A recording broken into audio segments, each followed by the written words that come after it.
Can anyone catch them, do you think? Yes, of course.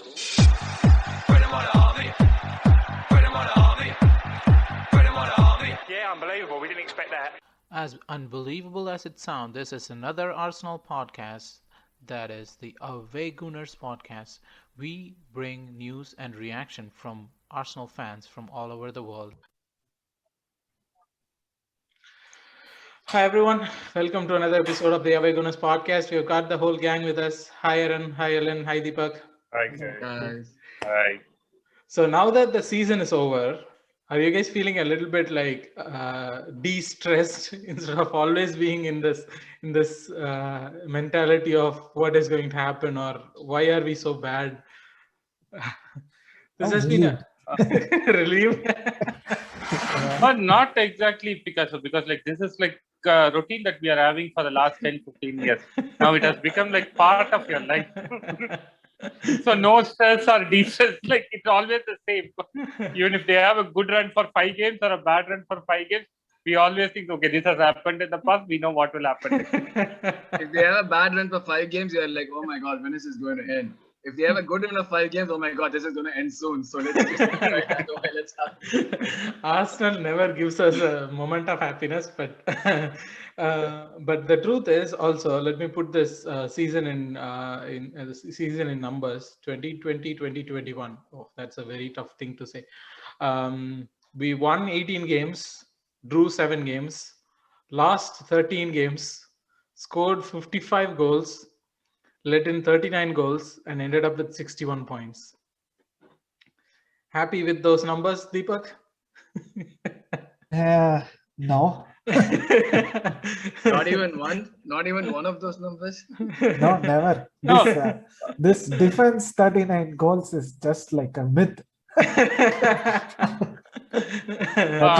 That will never satisfy me unless we score more goals. Because There can should you be always compare a that? balance. Can you say Manchester City stats? Why are we comparing that with City? No. I want to see the defensive goal, like goals considered alone. Why? Goals considered alone. Leave the other one. We shouldn't be comparing ourselves with City or anyone No. at all. No, not for that. Like just for the goals considered. I think like they'll be close to us or less than us. They are less than 32. us. They consider Yeah, that's 32. what I'm saying.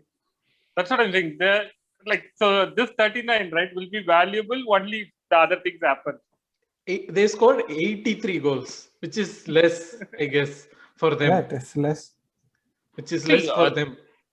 No, this season, right, we expected every team to struggle because of like shorten the time duration for all the games. Like say for almost like 70% of the season, it was like 3 days once like they were playing games. So we cannot see those 5 or 6 goals.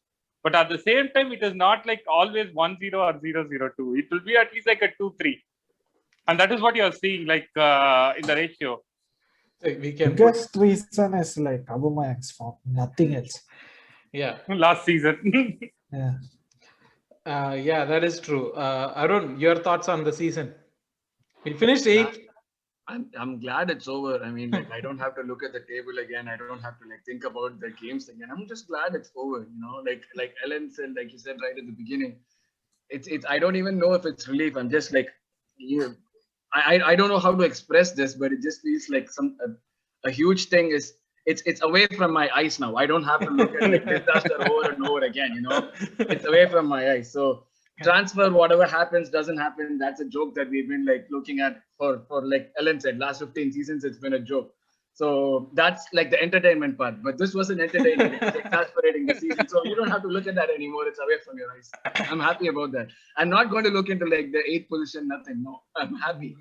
But the worst thing is we had this podcast for the whole season and we have been looking at it like not just as fans, but as podcasters. So we have to relive it again. So and as people too, like it's only so much you can take as a human being, right? Listen to this, Arsenal. You are affecting people now, not just Arsenal fans, people too. But let's start with this. This is an episode that we try to capture as like the review for the season. So let's start with something positive. to start with, to look back and think as like which would be our best game of the season for you, right? Like Arun, what do you think was our best game of the season first? This game of the season for me was the Chelsea game, December 3-1 that we won. Uh, it was very important for a lot of reasons. That was the first time we played with a change formation. We played with like number 10, and more importantly, we played the youngsters who made like a huge difference for the rest of the season. And the gameplay in itself in that game was like really good. It seemed like it was going to be the start of something good, nice, and something that would make us smile for the rest of the season. But again, as usual, it ended up being false. It was all a false dawn, a false. So for me, like that game for me was the best game. And the way in which we played, though it was like a Frank Lampard led Chelsea, it was Chelsea nonetheless, right? So still a big team, and we managed to like beat them handsomely by 3-1. So for me, that was definitely like my best game of the season. Yeah, but also, is it also exaggerated by the fact that we had a very, very bad run till that game? So no one expected us to win in that game. True. Yeah. In that sense, it makes it even more important and even more like a big game, because, like I said, we were shit right till that point. And it was not just like we went in with the same team that we'd been playing before, and all of a sudden something clicked and everyone started playing well. No, it was like a complete like change. Went from playing 3 at the back to 4 at the back. We had to get in the right people to score the goals. There are other games too where like our gameplay was excellent. Case in point being like the Leicester game, where like the first half was like, I felt like that was very reminiscent of how we used to play against under Wenger in terms of the passing, like the precision and everything. But we did end up losing that game, right? So it's not just about the beautiful football in my eyes. It's about like the changes that you make, what clicks, and it looks good on the pitch, and you get the final result that at the end that you want. So in that sense, for me, like the Leeds game 4-2, yeah, good, but it was again all over man if you really think about it. So as a team, we performed well with the new people in. That was like for me the 3-1 against us. Interesting. Deepak, what about you? What's your best game of? Same Chelsea game. It was like that game pretty much summed up Arsenal as a club. We started well and we were in complete control. And then like after something changed, we could have like drawn that game actually if you look closely. If not for Lampard, yes. Yeah, but yeah, like from the kickoff, we were like really good. We were controlling the entire game, and we started like all these youngsters, and it was like really good to see. But still, I believe that Saka goal was like a fluke. That doesn't matter. Yeah, but like thanks to our like agent Jorginho and stuff. But yeah, like if the fans was there in the stadium, I think it would have been like a great atmosphere at that time. Like, given that we were like losing so many games. But if fans were there in the stadium, would you think we would have won that game? We would have probably yes, yeah. We like sometimes underestimate our fans. They do cheer us on. Like it was a similar. Sorry to cut you off, Deepak. It was a similar Chelsea game where like Baron and Martinelli scored the goals, and the atmosphere there was electric. Yeah. It makes you think what would have happened if fans had been there for this one too. So yeah, I think the fans would have done. As much as I know how our fans are and how much we berate the team when things don't go right, which is most of the time, I think this is a game that would have the presence of fans would have helped this game a lot. Yeah. But speaking about Chelsea won the UCL, so we actually let's not talk about it. I mean, we did a double. We did a double over the UCL champions. Yes. So it's positive. So Ellen, are you going to say like same game as the best game of the season? No. Okay. No, like I said right before the pod starting that I'm going to be a controversial person. Yeah. Go ahead. For me, it was the Fulham game, the very first game where we won 3-0. The reason being, right, like the reason being that was the one Williams' best game, and Alan that game. No, yeah, it was Williams' best game as well. Like, he had 3 assists. See, it was more like all the things clicked in that game. Like, say, for example, that corner goal, which we practiced and like it came. William had a free kick, like which hit the post. Like, it was more like in a gameplay wise, like whatever the tactics we were trying to implement, everything happened perfectly in that game. I don't see any other game where that happened. For that reason, like I'm going to say that's our best game. Actually, I listened to the old pod and I was listening to Ellen talk about us signing Willian. He's like, yeah, if we have got Willian, so this is going to be positive, and this is going to be like he's going to score so many goals. He's going No, but to again, let me say this: if Willian gets transferred this season, right, he will do well in the next club too. I have a feeling that. Yeah, he might well have, but he didn't fit at the Arsenal. That's something like they didn't work out for him here. Yeah, my favorite game, or for me the best game of the season was the West Brom game where we played in the snow, where we scored like a lot of goals, and it was Katie kind of playing as if like it's a normal game. Yeah, and it was a really good game to watch. Be joyful game, not stressful, not anything that that is usually associated with Arsenal. Also, you point that out because at that point, given where West Brom were, it was supposed to be a given for us, but I don't think we were really confident about the game. Yeah, but not just that, right? Also, the conditions were bad, and it was just a joyous game. It was not about like whether we did good, whether we did bad, or whatever. But I think it was more like I enjoyed the game for what it is. That has been that has not happened in a long time for us as a team. I think after even last of Wenger years, we didn't feel that, but during the peak Wenger years, or during when the kids, the project youth time of Wenger, that's when we used to do that, right? When we used to have that joy of watching a game, which we never had after that.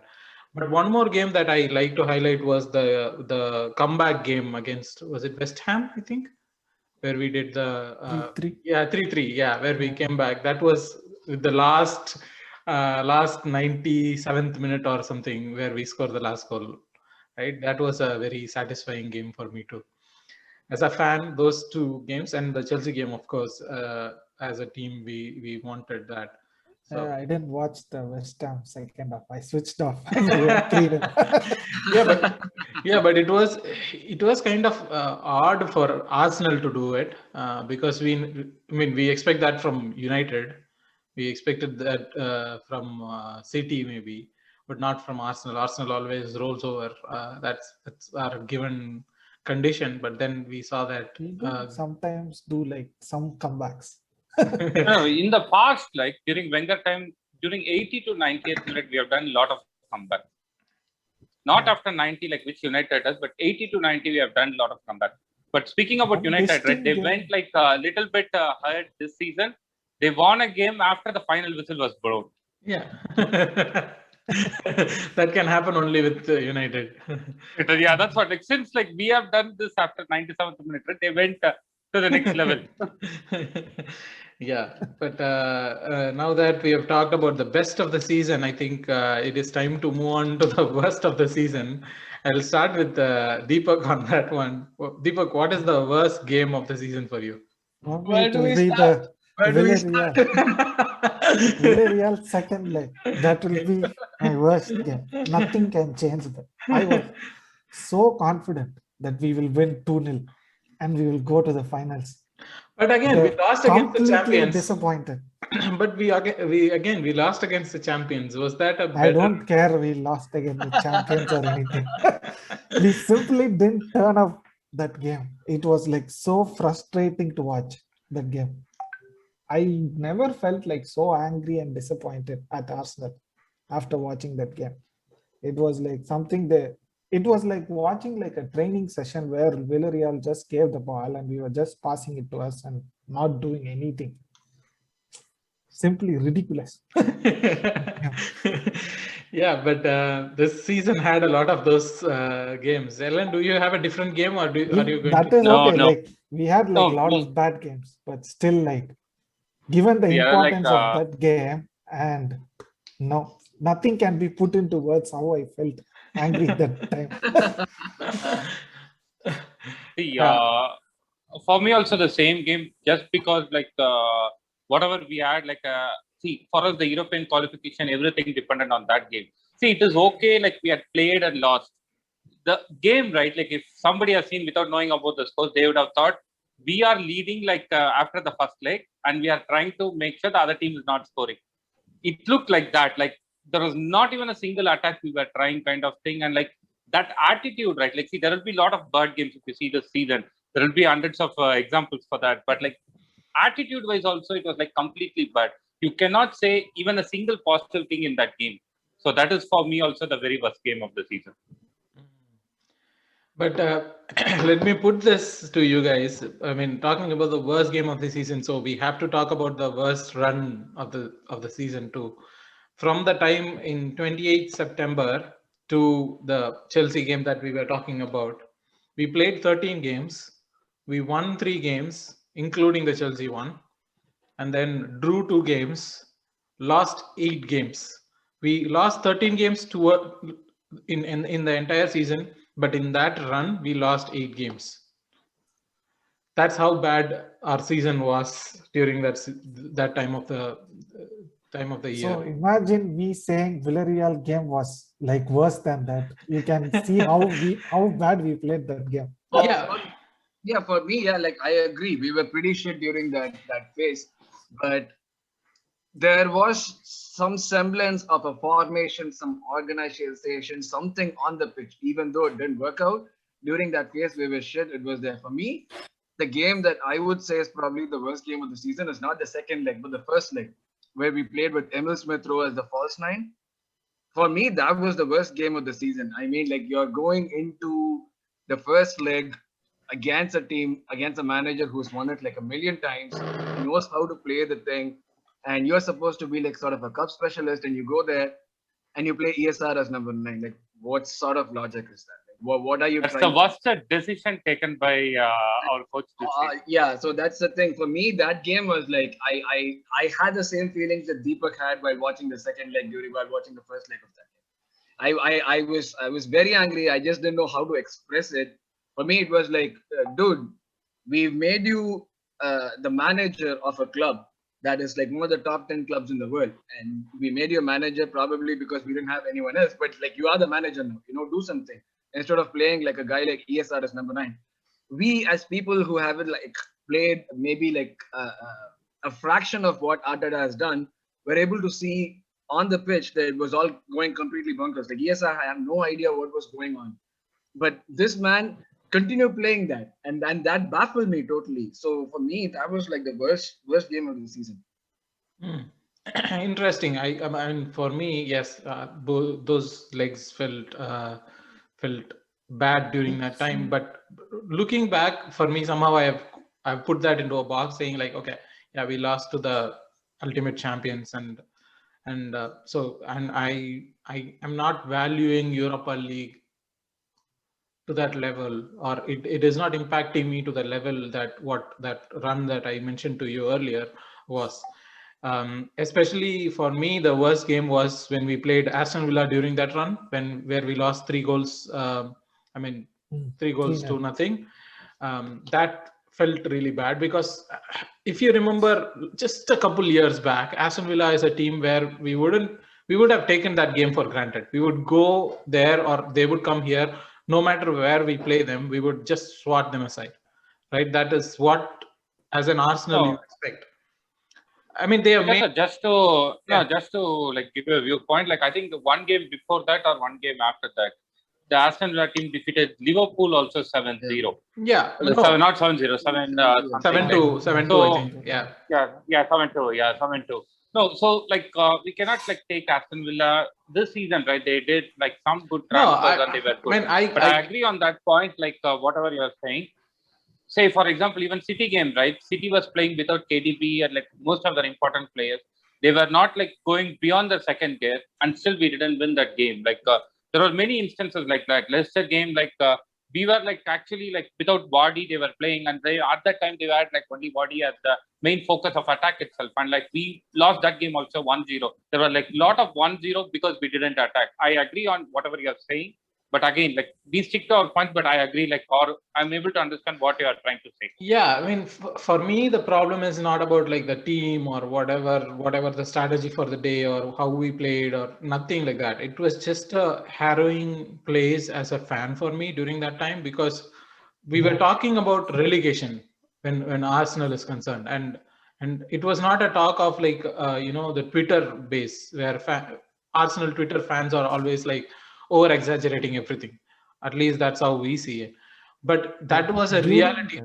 Yeah, during that phase, that was a reality.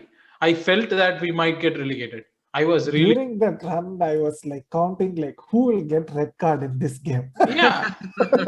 Right. Remember the Wolves game where like the David Lewis. Yeah, we had such a like. I actually remember that game because I went downtown to watch the game in some bar, and the bar was closed, so I had to drive back home to watch the game again. The game has started, and I was having the game on when I was driving in my phone. Listeners of the podcast, we do not endorse this sort of behavior. We do not watch a game while driving, especially. But that Wolves game was after like the Chelsea game, which we started having a good run. Yeah. But before that, we were. What was those games? I forgot. It was I believe it was against Burnley. Brighton, I think. No, it was like everybody. It almost Yeah, like Burnley. Aubameyang scored a own goal and we lost the game. Yeah. Then you can say like it was.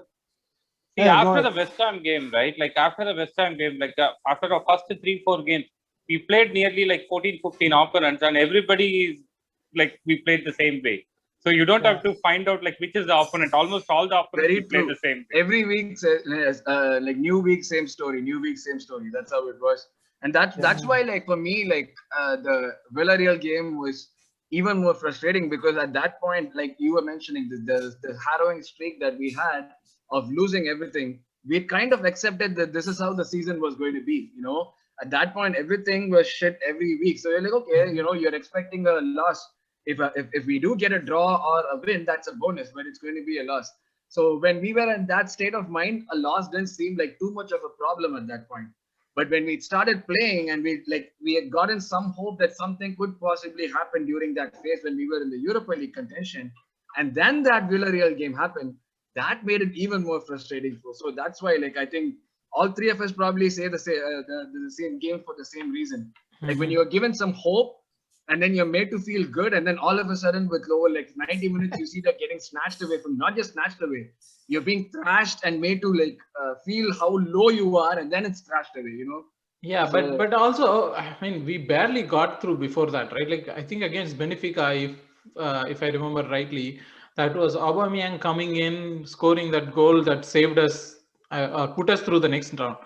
I think I'm not. See, that is what no, that is what we are saying. Like at least something was tried in those games, and like we went to European the games next. are always Here, right? There was nothing was happening. European Like, cup games are sometimes lottery. Cup games are sometimes lottery. Right, yeah. See, even like if you take the final, like if David De Gea like followed the instructions given by his coach, right? Like United would have been the champion. Like that was a scenario. Like so, cup games are always like lottery, but like not even like coming to the pitch is what was the worst part of that Villarreal game. We were not even on the pitch. now I remember, like during that run, there was a game against Everton. Yeah, I was 100% sure we will lose that game. yeah. There was kind of an eventuality that somehow Everton would score and we wouldn't do anything. And the game had nothing in it. Like Yeah. we were not playing, they were not playing. It was such a low point in the Arsenal. Yeah. Being an Arsenal fan, that point we are going into the games thinking like, yeah, we are gonna lose. Even watching the game, we are thinking like, yeah, now they'll score. I mean, and that is being numb, right? It is not being like scared. Like when we are playing United, we always feel that, oh my God, they will score at this point or that point, or like that is something not like just United, any team at this point. Even yeah, no, but that is all. That is a fear factor. But this is more of a numb factor where I'm like, yeah, they're gonna score, we are gonna lose. That's it. What else are we gonna do, right? That is how bad that entire It was. was. right? And yeah, looking back at the numbers, we also lost North London Derby during that time, where Yeah. Spurs did nothing. We know that they are going to play Kane and Son. That's all they are going to do, and that's all they had to do to win that North London Derby. They did absolutely nothing. They came in, they smashed like 2 passes. See, that was a period. That was a period where we will play the ball within ourselves. We'll make one mistake, which the opponent team will use. They'll score the goal with that exact mistake. We'll just give 1 or 2 chances like this because all the other time we'll have the ball. We'll not do anything with that, and we'll lose. This was a pattern you could see in most of the games. Mm-hmm. Yeah, and we did all that.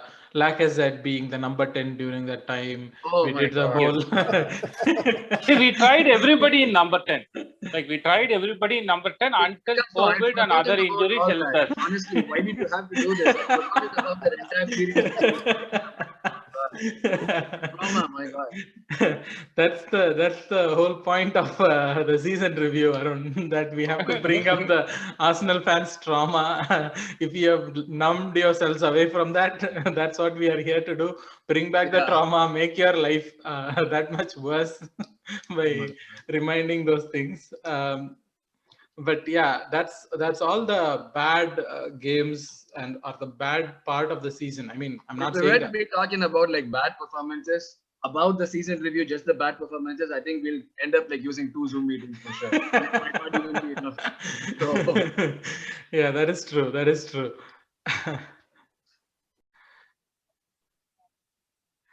So, yeah, that is true what Arun said, that if we keep talking about the worst part of the season or the worst things in the season, we would probably ending up with like a 6-hour podcast and still crying. So let us put that behind us and let's talk about something positive, like some of the goals that we scored. I mean, we scored very less goals in the season, but still we scored some good goals in the season is what I think. Ellen, do you have a best goal of the season contender from you? Yes. No, it's not like best goal in terms of creativity or this thing. Because like once like we started playing number 10 and ESR Odegaard coming, there were like a lot of beautiful goals. And Pepe did like some in Europa also, if you see, right? He did some good goals. But for me, the best goal as a fan it's just based on the feeling, was like when we scored in the corner in that Fulham game, the very first game again. Because for me, Arsenal scoring a goal on a corner kick, and that too, like as per the training, like it was like if you see, right, it was like clearly planned and strategy wise, like it's a planned out goal, like such a kind of goal when we score in corner, right? I see that's a once in a generation goal for me, and for that reason, right, like that's my best goal for this season. For that reason alone. Arsenal scoring a corner, that too in the first game of the season. No, Arsenal scored in corners before. No, but like training. No. We have scored in the corners in the past also. Training like corner goal, like a well executed training goal. Yeah, and also we were talking about how the new set piece specialist is going to change this season after that goal. How we went on an overdrive. we behave like the average Arsenal fan a lot during this season. We are. Every time something good happen, we're like, yes, this is the beginning of something great. Our team's gonna change. Yes, revolution. But we are average Arsenal fans, Arun. That's the whole point. We are, yeah. That's the whole point of the podcast. The fun part is that the truth. we kept criticizing all the other Arsenal fans, and we ended up being one ourselves. Typical Arsenal fan behavior, even in that scenario, where we will criticize AFTV, we will criticize Twitter Arsenal fans, but we will behave the same way. But Arun, I'll hold you there. Do you have a goal in mind for the best goal of the season? I think the easy thing to say would be anything that Pepe scored. Each one was fantastic.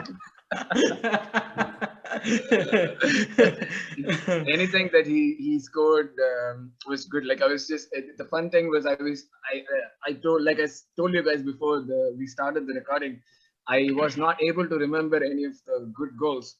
The first thing that came to my head was actually the one that Odegaard scored. I think it was a Europa League game, left-footed shot, really powerful, went up, and the goalkeeper couldn't save it. But then, as I was saying that, I had my my Facebook open on the right, and my luck or anything, there was a new post from Arsenal which showed all of Pepe's goals.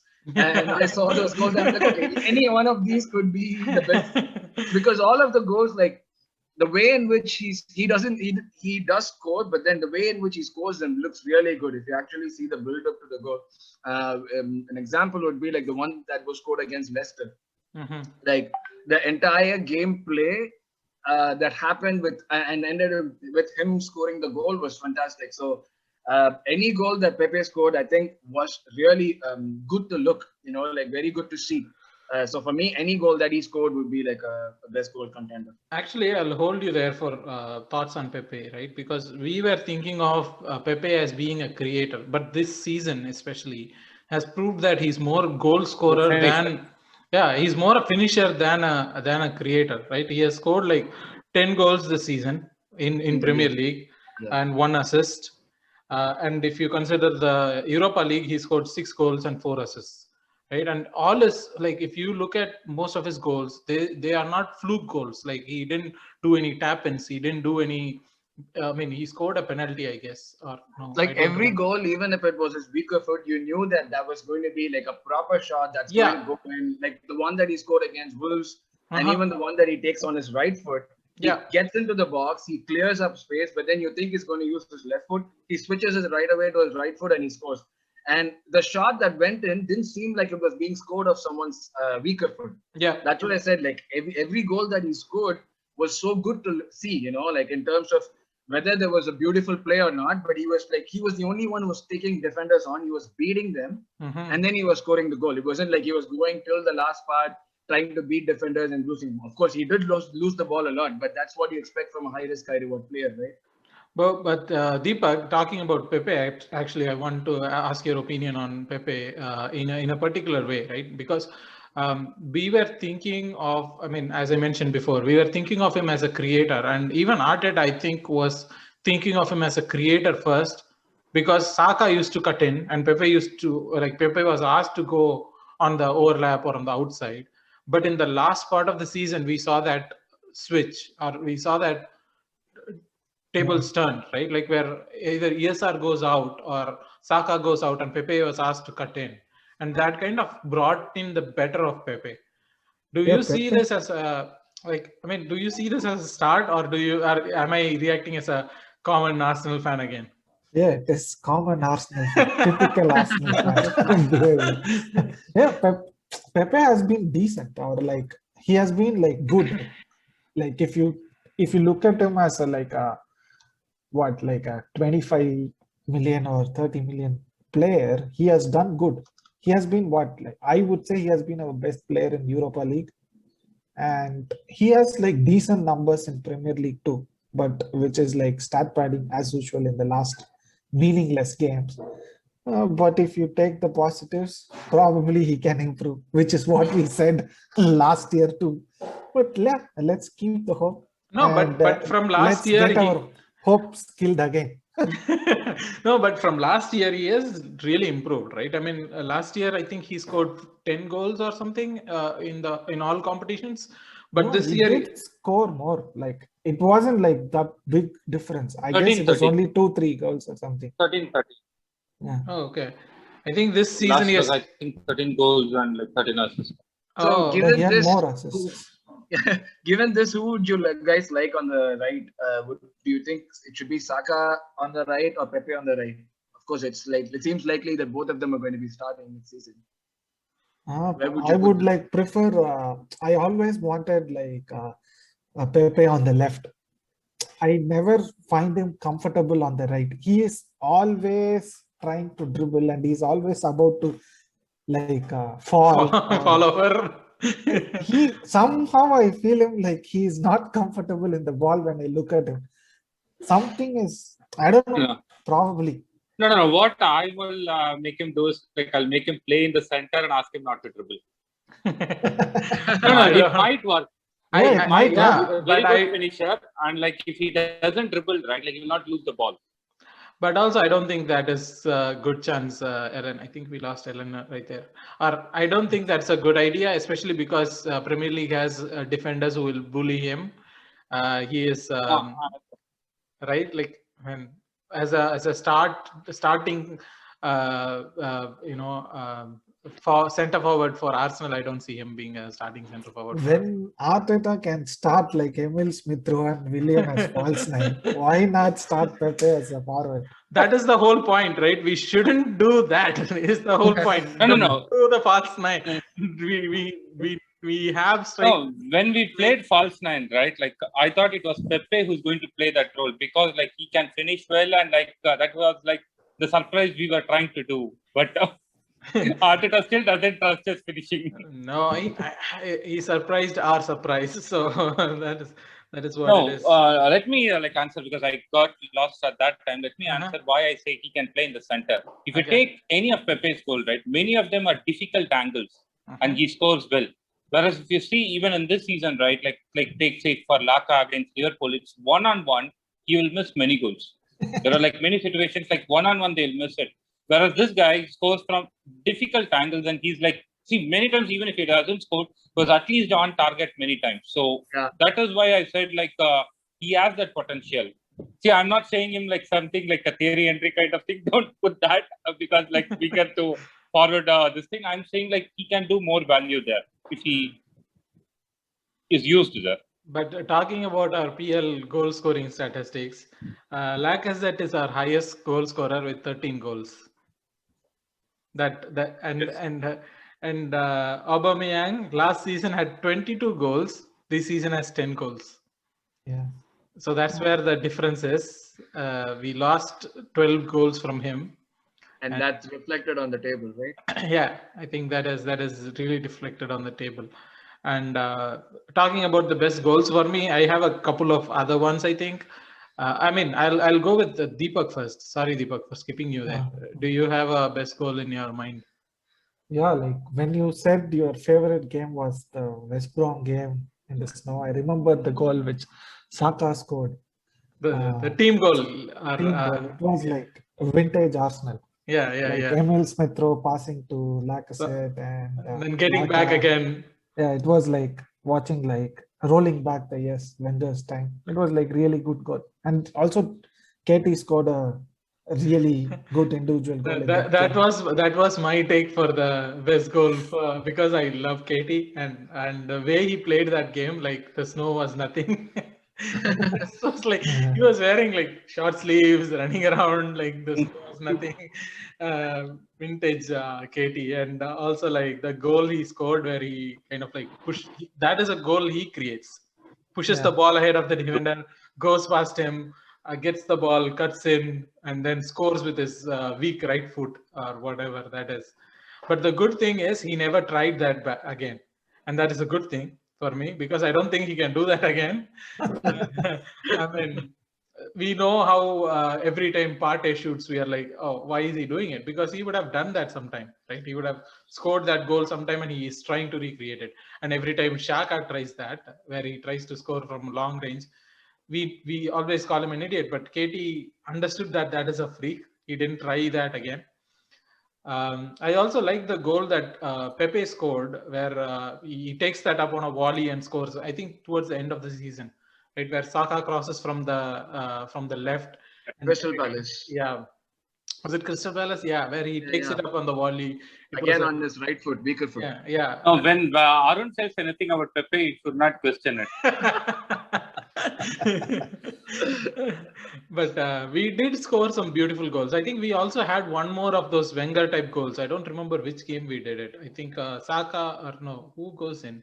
I think Lacazette scores the goal at the end, where we does the whole tiki-taka in the middle, and then Lacazette goes in and scores. So we did have those moments in our season where we scored a couple of things. But do you guys still think that the lob shot that Saka does against Chelsea was a goal? Yeah, it's a goal, but did he mean it or not? Yeah, he did mean it. Yes. The thing is, whether they mean it or not, like say, even if a goal like a striker or anybody, right, tries an overhead shot or even a scorpion kick which Giroud scores, like, see, once it went in, it's a goal. Like if they try it and miss it, right, like you're not considering that as he has tried his best, he has planned everything. So are we giving that as a goal? No, right? Like so, similar way, whether Saka has intended it or not, It has gone to goal, so it's a goal. He has tried. But this is kind of I mean, for me, the problem is how the media kind of portrayed it as like Saka didn't mean it, and that's the same kind of talk that people talk about, like Bergkamp's Newcastle goal, right? Like they always ask him, like, "Did you mean it? Did you mean to do it? Did you mean to do it?" And that is kind of if the same thing happened, like the Rooney scoring that overhead kick, right, where he goes on to that overhead kick, no one asks him like, "Did you mean it?" But when it Because comes to Rooney meant it. When you watch it, you can see overhead kick is always meant to go in. yeah, but why is that never when Arsenal does it, like when It Giroud, is like we Giroud are does that Arsenal cartwheel, fans. You, We are you know like why? just simply media is against us. There are like so many instances against United also. They have asked whether you meant it or not. So yeah, it's simple. Like the stuff that Rooney did, or like like other players do, is very normal compared to what these guys are doing. Beckham's goal was a work of genius that is very unlikely to ever get replicated again on a football pitch. Overhead it kicks, is not like happening. you've seen like a lot of kicks happening even after that. So it's very difficult to understand things that are complex, and that's probably one of the reasons. No, because for me the concern is that it is more on Arsenal. I mean, I get that there will be questions raised of others too. Like you remember the goal that Henry scores with his back to the goal. He takes the ball, turns and like puts that in the corner, right? That goal, people ask him like, "Do you mean it?" Right? Why? It is because more it's complex like goal to score than like an overhead kick. It's definitely a more complex goal to score. someone like tries to score a goal. You know that he's trying to score a goal. These kind of goal which Bergkamp or Henry scored, it's not going to happen again. Or it's like the percentage of it happening again is like really low. So that's why people ask like, did you even really mean it? For me, like Saka's goal, it's a goal, but it was a cross. That's it. Okay, so that's